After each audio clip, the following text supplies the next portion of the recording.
Welcome to 8 Quanta Library content. Today, we'll discuss how to issue a customer refund in NetSuite.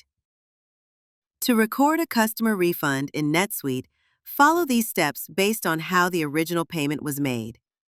For example, from a cash sale or from a customer payment against an invoice. Method 1. Refund from a customer payment. Use this if you're refunding a payment that was applied to an invoice. Go to Transactions, Customers, Issue Customer Refund. Choose the customer you're issuing the refund to.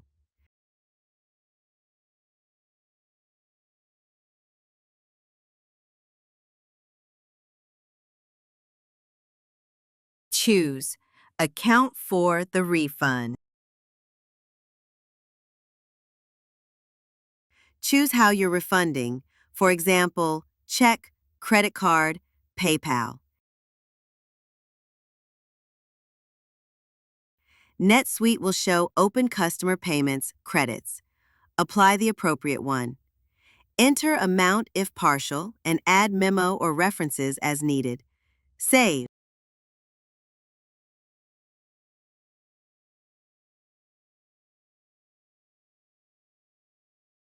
You can also refund directly from the credit memo. I have a sample credit memo here, but you can go to Transactions, Customers, Issue Credit Memos, List to view the list of credit memos.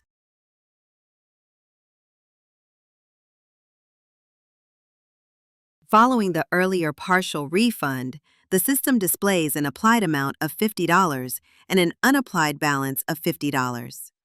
Now, let's refund this credit memo by clicking the Refund button.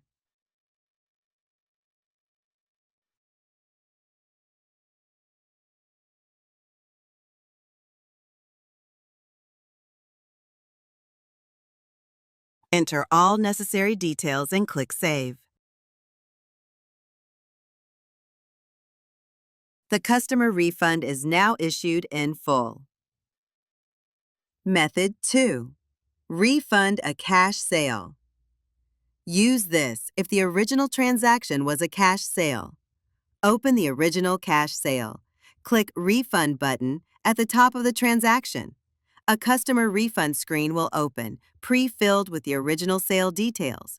Adjust amounts or line items if doing a partial refund. Hit Save. The customer refund will be issued. And that's it for this video. Thank you for watching. If you found this helpful, don't forget to like, subscribe, and hit the bell icon for more NetSuite tips and insights. See you in the next one.